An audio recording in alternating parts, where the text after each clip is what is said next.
Kunj Bansal also joining us on the show. Kunj, if we have to reach that level, become the third largest economy, which are the sectors you think will be the biggest contributors in the next leg of growth? So for any economy to grow sustainably over a period of time, investments are very critical. And when we say investments obviously go into the infrastructure areas, into the capital goods, into the manufacturing. Of course. These will be the critical areas where a lot of investments will have to go in.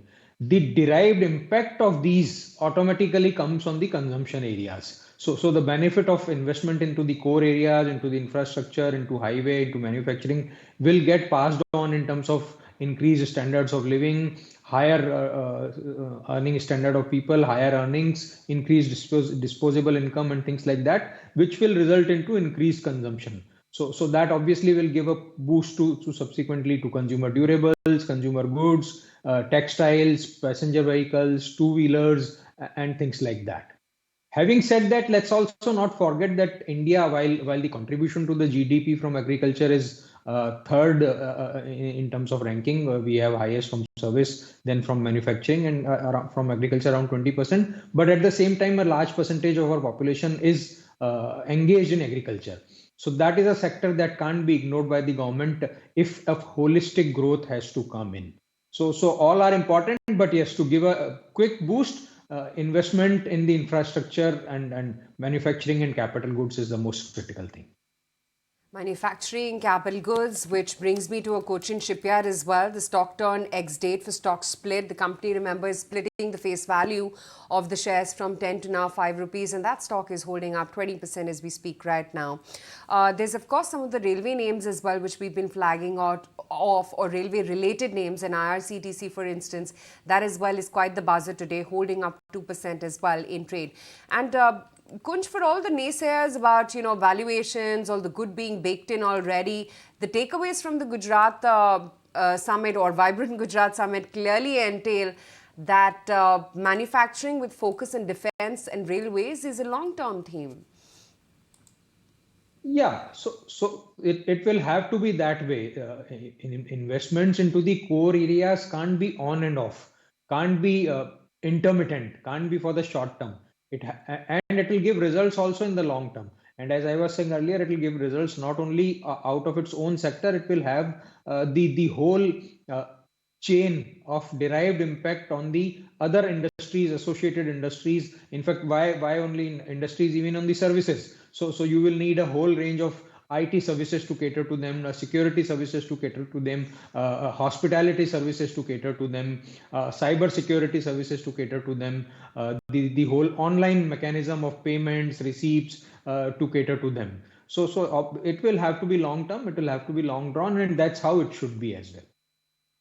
Enough point taken. Just taking stock of a few other buzzers as well. The Arvind companies, Arvind Limited as well as Arvind Fashions, both are up around 6 to 7%. So we are watching out for that. And a lot of other companies as well, which are buzzing around in the trading session. So, in fact, the metal names is also something that deserves mention, because that index is the second best performer index today, and Vedanta is perking up as we speak on account of that Novama upgrade which has come by. Naresh, what's your view on Vedanta and the metals pack as a whole? So Vedanta is looking interesting for the fact that it has been testing that 270 mark, which has been the resistance, and that is where it capped down from. So if it can sustain about 270, it could surprise on the upside. So for now, it's a preemptive buy with a stop loss below 258 and add more on the way up about 270. It has relatively underperformed compared to the rest of the metal names, which have gone back and hit new 52-week highs and all-time highs as well. So a risky bet here, but could be a good play if it sustains about 270.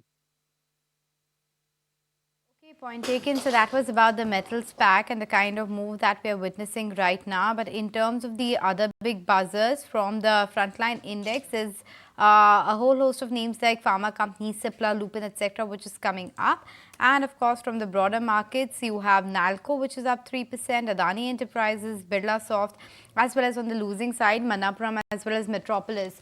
But before we move forward, wanted to talk about a couple of these IT stocks because come tomorrow, of course, TCS and Infosys will be coming out with its earnings. So let me run you through the key expectations. For Infosys, the expectation is a bit subdued. In fact, on a quarter-on-quarter basis, most likely we are in for a decline both in terms of the dollar currency as well as constant currency, because the kind of guidance the company has given for the full year tells you that the ask rate for Q3 and Q4 is fairly limited. In fact, for Infosys, there will be a margin pressure as well, maybe 60 to 70 basis point. Because they have affected the wage hike from November 1st. So the 2-month impact of wage hike will come in this quarter. Deal wins are expected to be in the similar range of $2.5 billion. There are analysts on the street, the likes of Ambit, Kotak, Goldman Sachs, Morgan Stanley, etc., which are expecting a bit of a trimming of the guidance. Let's see whether it happens or not. For now, the guidance is at 1 to 2.5% growth with a margin of 20 to 22%. The management commentary in calendar year 24, the outlook, and more importantly, the leadership exits will be important to track for Infosys. For TCS, it will be a better showing purely compared to what Infosys will do, because there might be a paltry growth when it comes to constant currency, though the dollar revenue might still show a decline. The margins might be steady because there's no wage hike impact this time, and the BSNL deal should also kick in when it comes to the top line of the company. Separately, the deal win momentum should be similar to that $8 to $10 billion range that they have been maintaining. The management commentary around artificial intelligence, the headcount additions, and the fact as to how the calendar year 24 is likely to pan out will be important. So these are the important factors to watch out for a couple of these IT companies. But time now to slip into a very short break. When we come back, we'll discuss a whole host of other stocks with our guests. Closing trades right here on ET Now. The agencies are reporting that CBI has registered a case on allegations of causing loss of 191 crore rupees, and I think 3 of the directors at SJVN have been pulled up for it. Case against then 3 officers. So I think it's an old case that the Flash is referring to. 4% of a tank down is what you're seeing on SJV, and we'll try and dig out some more info on that. In the meantime, it's pretty much status quo. It's Reliance which is really giving that leg up to the index today. Reliance, by the way, now is up nearly 3%. Look at the kind of spike that you're seeing on the stock. Cipla, of course, is the other one which is holding out very well. ICICI Bank has also climbed up further, about 1.5% higher there. And then, of course, Adani Ports and Enterprises as well holding up very well. Anisha, you want to add to those flashes?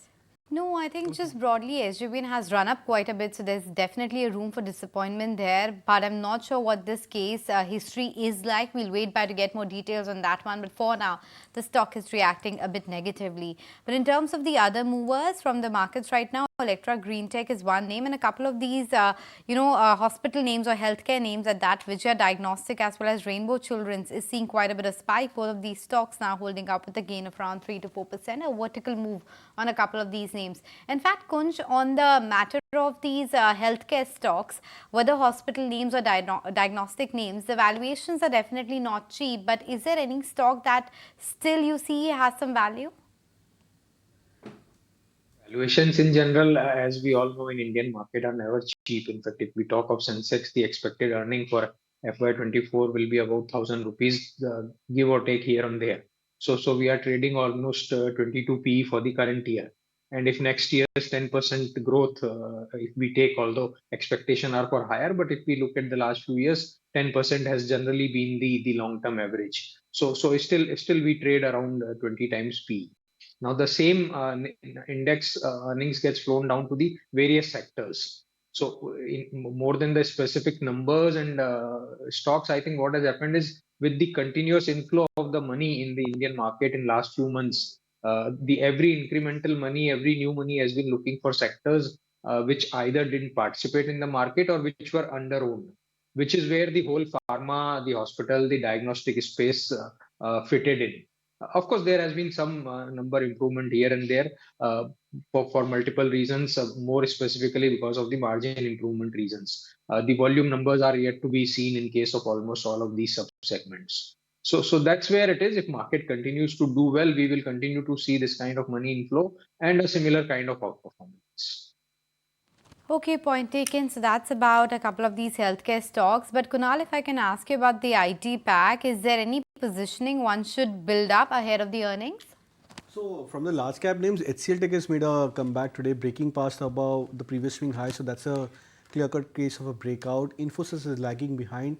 I think the stock had its fair share of a mild uptrend, but then over the last 2 weeks or 3 weeks, the stock has gone through a correction. But it's not been a very sharp correction also for Infosys. The stock has just broadly, I think, corrected by a margin of 5% approximately in the last 2-3 weeks of this correction. So that also makes the chart prospects for Infosys a bit better than the previous times when the stock went into the results. Wipro is the other stock which I believe could probably be one of the key candidates of a strong reversal. The stock has shown some decisive change in terms of data, price, volumes.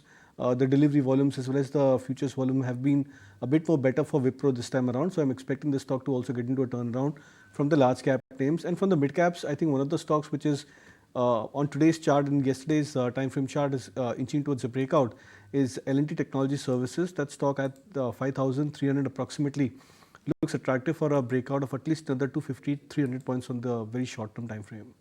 Okay, that's the positioning ahead of the IT numbers, which kickstart tomorrow. Full throttle, 21,700 is where we're currently at in the futures. And look at the names which are actually perking up. While, of course, Reliance has made a sudden move. Delta Corp, even though the numbers were disappointment, we've all seen the spate of business for Delta Corp. But this is one stock which has actually shot up to the high point of the day. It's holding up about almost 3% as we speak right now. So quite a bit of recovery coming in there. Of course, the Adani names are holding out, no doubt that. But on the downside, it's L&T, SBI, Axis, Bajaj Finance. They've really been unable to see any material move coming in right now. Kunj, ahead of the earnings, what's the call coming in on some of the financial names? What do you think the commentary is going to be like at the earnings?